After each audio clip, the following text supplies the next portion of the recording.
আসসালামু আলাইকুম প্রিয় দর্শক সকলকে স্বাগত জানিয়ে দেব এই ভিডিওর মাধ্যমে অভিবাসীদের অনেকগুলো ইনফরমেশন।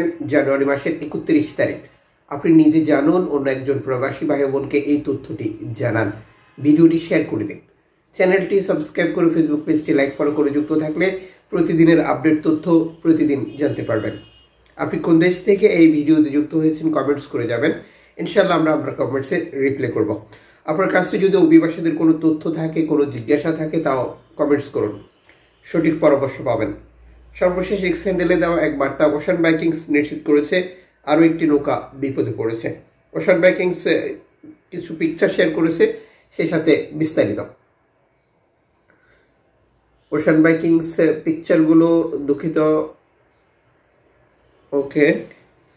ওশান বাইকিংস এখানে যে তথ্যটি দিয়েছে, অ্যালামফোন রেডিও টেকনোলজি আমাদের সাথে যোগাযোগ করেছিল। আমরা জরুরি উদ্ধারের একটি কল পেয়েছিলাম। তখন আমরা মাল্টা উপকূলে বিকেল বেলা একটি বিপদগ্রস্ত নৌকার জন্য সন্ধান শুরু করি।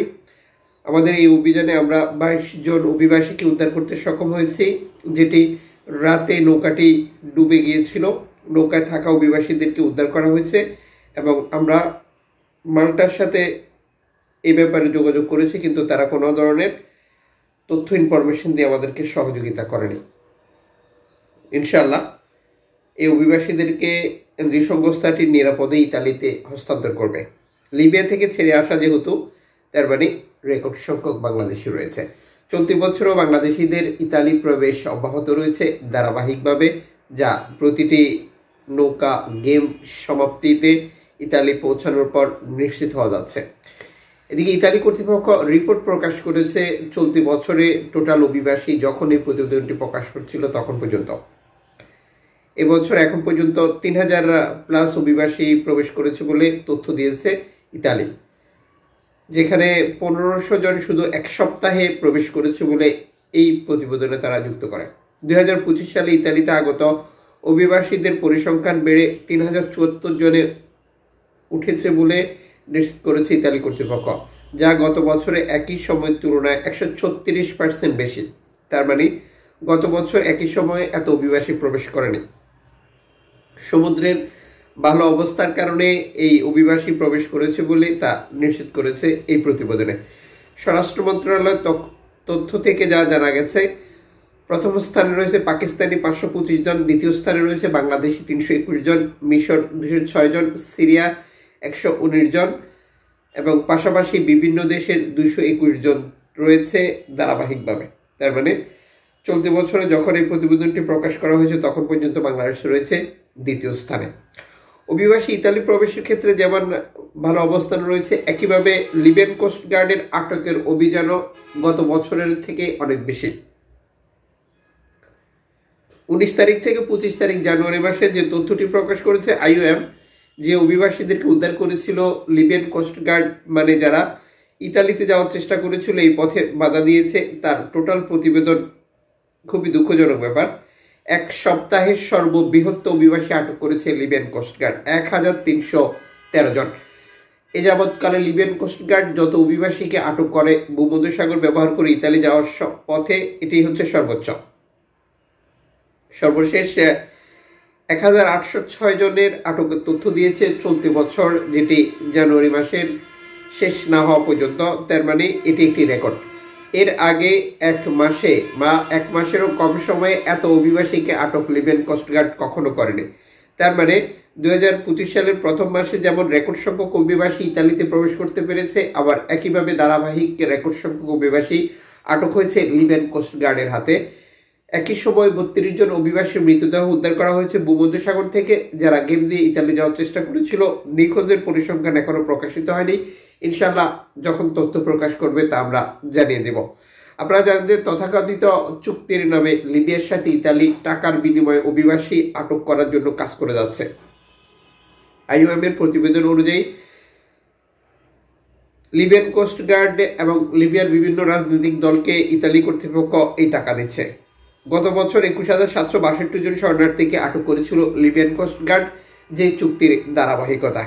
শুধু আটক হলেই ব্যাপারটা সমাধান হয়ে যেত এমন নয়, আটক করার পর তাদেরকে নির্যাতন, অত্যাচার, আবার বিক্রি করে দেওয়া, সেই বিক্রির পর তাদের কাছ থেকে বা পরিবারের কাছ থেকে মুক্তিপণ আদায় করা, যেটা কন্টিনিউ একটি ঘটনায় পরিণত হয়েছে। যে রেকর্ড সংখ্যক অভিবাসীদেরকে আটক করেছে তাদেরকে তারা আবার বিক্রি করে দেবে, আর এই বিক্রির নামে একটি সংগঠন বা একটি চক্র রয়েছে, তারা কিনে নেবে। এরপর পরিবারের কাছ থেকে 5 লক্ষ থেকে 20 লক্ষ টাকা পর্যন্ত মুক্তিপণ আদায় করবে। এটি একটি ধারাবাহিক ঘটনায় পরিণত হয়েছে, বিশেষ করে লিবিয়াতে। আর এই ঘটনাগুলোর ব্যাপারে এনজিও সংস্থাগুলো বারবার বলছে যে ইউরোপীয় ইউনিয়ন টাকা দিয়ে মানবাধিকার লঙ্ঘন করছে। টাকা দিয়ে কেন বলছে তারা এই কথাগুলো? কারণ হচ্ছে লিবিয়ান যারা এই কাজগুলো করছে তাদেরকে টাকা দিচ্ছে ইতালি, ইউরোপীয় ইউনিয়ন। তিউনিসিয়া থেকে যে কাজগুলো হচ্ছে একইভাবে এই টাকাগুলো দিচ্ছে ইতালি, ইউরোপীয় ইউনিয়ন। তাহলে মানবতা, মানবাধিকারের দেশ বলা হচ্ছে ইউরোপের দেশগুলোকে, আবার তারাই টাকা দিয়ে বিভিন্ন দেশে অভিবাসীদেরকে অত্যাচার, নির্যাতন, হত্যা, মৃত্যু সহ আরো অগণিত ঘটনার সাথে জড়িত। অথচ তারা অফিসিয়ালি সাধু সাজছে, অফিসিয়ালি তাদের কোনো দোষ নেই। যারা এই কাজগুলো করছে তারা দায়ী। আর এই কাজগুলো কারা করাচ্ছে সেটা আপনারা অলরেডি স্পষ্ট একবারে ক্লিয়ার হয়ে গেছে। এদিকে টোটাল মান সর্বশেষ এক্স বার্তায় তাদের স্লাইড শো প্রকাশ করেছে। শরণার্থী উদ্ধার করার জন্য তাদের আবারও প্রস্তুতি সম্পন্ন হয়েছে। ইনশাআল্লাহ তারা ভূমধ্যসাগরে বিপদগ্রস্ত অভিবাসীদেরকে উদ্ধার করবে এবং নিরাপদে ইতালিতে হস্তান্তর করবে, যা তারা কন্টিনিউ করে যাচ্ছে। অ্যালামফোন রেডিও টেকনোলজি সর্বশেষ বার্তায় নিশ্চিত করেছে লিবিয়া থেকে ছেড়ে আসা বিপদগ্রস্ত নৌকা যারা তাদের সাথে যোগাযোগ করেছিল। সর্বশেষ এক্স হ্যান্ডেলে দেওয়া বার্তায় নিশ্চিত করেছে যে নৌকা ডুবির ফলে অভিবাসীর মৃত্যু হয়েছে। মাল্টা কর্তৃপক্ষ এই অভিবাসীদেরকে উদ্ধার করেছে, তবে উদ্ধারে তারা অনেক বেশি লেট করেছিল, যে কারণে মৃত্যু এবং অসুস্থতার প্রবণতা বৃদ্ধি পেয়েছে। সর্বশেষ তথ্য অনুযায়ী 2 ব্যক্তির মৃতদেহ তারা উদ্ধার করেছে, যাদেরকে আনতেও তারা অনেক লেট করেছিল। একই বার্তায় অ্যালামফোন রেডিও টেকনোলজি আরও একটি টুইট করেছে, যেখানে তারা বলেছে এখন পর্যন্ত 3 জনের মৃত্যু হয়েছে। লিবিয়া থেকে ছেড়ে আসা নৌকাটি মাল্টা উপকূলে এসে বিপদে পড়ে যায়, যেটি নৌকাডুবির শিকার হয়েছিল। অ্যালামফোনের তথ্য অনুযায়ী একটি বাণিজ্যিক জাহাজ এটিকে উদ্ধার করতে চেষ্টা করেছিল, কিন্তু মাল্টা কর্তৃপক্ষ তাদেরকে উদ্ধারে সহযোগিতা করেনি, উদ্ধার না করার জন্য নিষেধাজ্ঞা আরোপ করে, আর যার ফলশ্রুতিতে নৌকাডুবি এবং অভিবাসী মৃত্যু। সর্বশেষ এক্স হ্যান্ডেলে দেওয়া বার্তায় নিশ্চিত করেছে এখানে 25 জন অভিবাসী ছিল যারা বিপদগ্রস্ত অবস্থায় ছিল, যাদেরকে উদ্ধার করার জন্য আরও একটি বার্তা প্রচার করেছে, যেটি মাল্টা কর্তৃপক্ষ এখন পর্যন্ত এই নৌকাটিকেও উদ্ধার করেনি। অ্যালামফোন রেডিও টেকনোলজি এই বিপদগ্রস্ত নৌকাটির সাথে আবারও যোগাযোগ করেছিল, কিন্তু মাল্টা এই নৌকাটিকে উদ্ধারে অপারগতা দেখাচ্ছে।